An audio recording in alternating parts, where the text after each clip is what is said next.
The Harpers. A name whispered with envy, draped in luxury. Generations bathed in the golden glow of their ancestors' success.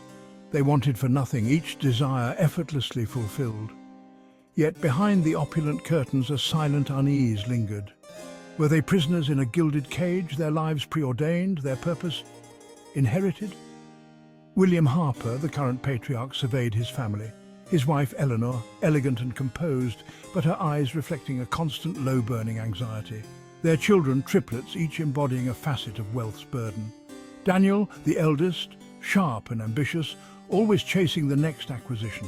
Amelia, the artist, lost in her world of colour and form, seeking solace from the suffocating reality of their affluence. And young Christopher, the charmer, masking his insecurity with a carefree facade, adrift in a sea of endless possibilities. They were a family used to getting their way, accustomed to the world bending to their will, until the day their world tilted on its axis, the day the letter arrived. The grand library, with its towering shelves and the scent of aged leather, had always been a place of comfort. Now it felt like a tomb. The air crackled with tension as William, his face pale and drawn, revealed the contents of the letter. Their grandfather, a man they barely remembered, had added a codicil to their trust. A hidden clause, buried deep within legalese, that turned their world upside down. They were to prove their worth, not in dollars or acquisitions, but in something far more elusive. Each had to choose a path, a challenge that would test their mettle, their character. Their inheritance, their birthright, hinged on their success. Failure was not an option, carrying the weight of financial ruin and, more terrifyingly, familial shame. A wave of emotions crashed over them. Anger at the deceased patriarch's manipulation, fear of the unknown that lay ahead. A strange, exhilarating sense of purpose, a chance to break free from the gilded cage and define themselves. Daniel, ever the strategist, attacked the challenge head-on. He chose to invest in a series of startups, each riskier than the last, determined to prove his business acumen.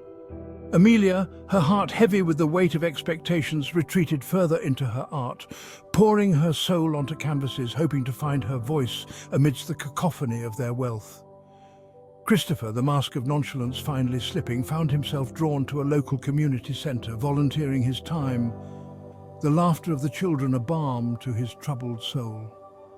Eleanor, her composure finally cracking, confessed a long-held secret desire to open a shelter for victims of domestic violence, a cause close to her heart. Each path was fraught with challenges. Daniel faced betrayal and deceit in the cutthroat world of venture capitalism. Amelia battled self-doubt, the fear that her art was but a frivolous indulgence. Christopher struggled to reconcile his privileged upbringing with the harsh realities of those he helped. Eleanor confronted bureaucratic roadblocks and societal prejudice. The pressure cooker of the situation began to take its toll. The once unshakable facade of the Harper family cracked under the strain. Arguments erupted, sharp words cutting deep, old resentments bubbling to the surface. Amelia, you're so self-absorbed. You're ignoring the family's plight. Oh, really, Daniel? Look at you, relentlessly chasing profit. You're perpetuating the very cycle that imprisons us. Christopher, caught in the crossfire, retreated further into himself, seeking solace in the fleeting comfort of fleeting relationships. Eleanor, her own dream hanging in the balance, desperately tried to hold the family together, to remind them of the love that bound them, a love that seemed to be slipping away with each passing day.